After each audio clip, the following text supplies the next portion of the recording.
शिवाजी महाराज को लेकर दिए गए कथित विवादित बयान के विरोध में वर्धा में जोरदार आंदोलन देखने को मिला। शहर में छत्रपति शिवाजी महाराज चौक पर मराठा महासंघ की ओर से यह आंदोलन आयोजित किया गया। इस प्रदर्शन में कांग्रेस और राष्ट्रवादी कांग्रेस पार्टी के कार्यकर्ता बड़ी संख्या में शामिल हुए। प्रदर्शनकारियों ने धीरेन्द्र शास्त्री और संजय गायकवाड़ के खिलाफ तीखी नारेबाजी करते हुए अपना विरोध दर्ज कराया।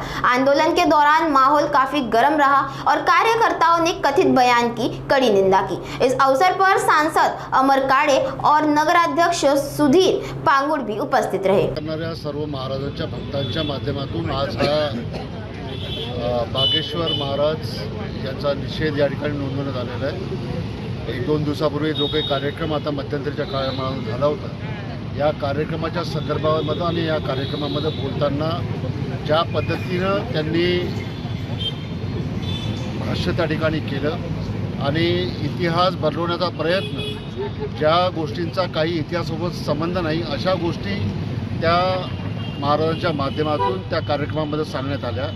त्यामुळं या जो चुकीच्या पद्धतीने इतिहास बदलवण्याचा प्रयत्न जे लोक करतात आहे, महाराजांचं श्रेष्ठत्व कमी करण्याचा प्रयत्न जो काही या लोकांच्या माध्यमातून चालू आहे, याचा तीव्र निषेध करण्याकरता आज वर्धेतल्या सर्व जनतेच्या माध्यमातून आज या ठिकाणी बागेश्वर महाराजांचा निषेध करण्यात आलेला आहे।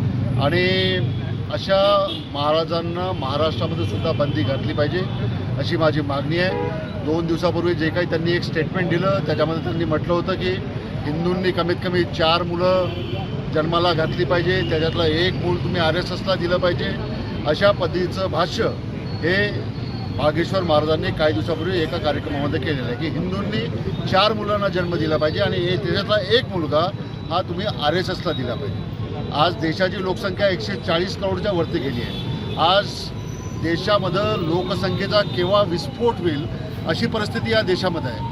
आज नोकऱ्यांचा प्रश्न आहे, आज शेतकऱ्यांचे प्रश्न आहे, प्रचंड मोठे प्रश्न आहेत, अकोमोडेशनचे प्रश्न आहेत, जागेचा प्रश्न आहे। अशा याच्यामध्ये अशा पद्धतीचं भाष्य करणं, याच्यावरनं आपली विद्वत्तेचा परिचय या महाराजांनी त्यानिमित्तानं करून दिलेला आहे। या महाराजांच्या या सर्व वक्तव्याचा आम्ही निषेध करतो।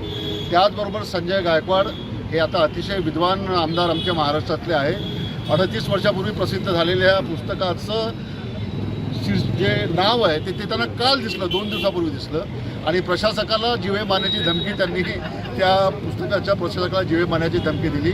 माझी राज्याच्या गृहमंत्र्यांना, राज्याच्या मुख्यमंत्र्यांना त्यानिमित्तानं सांगणार आहे की अशा पद्धतीची भाषा करणाऱ्या आमदारांवर आणि खुलेआम प्रशासकाला जीवे मारण्याची धमकी देणाऱ्या आमदारांवर आपण काय कारवाई करताय हे महाराष्ट्र उघड्या डोळ्यानं बघतोय। त्यामुळं अशा व्यक्तींवर आपण तात्काळ कारवाई करावी आणि कायदा सर्वांसाठी सारखा आहे याचा परिचय आपण या राज्याला करून द्यावा, इतकी नम्र विनंती या जिल्ह्याचा खासदार म्हणून मी राज्याच्या मुख्यमंत्र्यांकडे करतोय।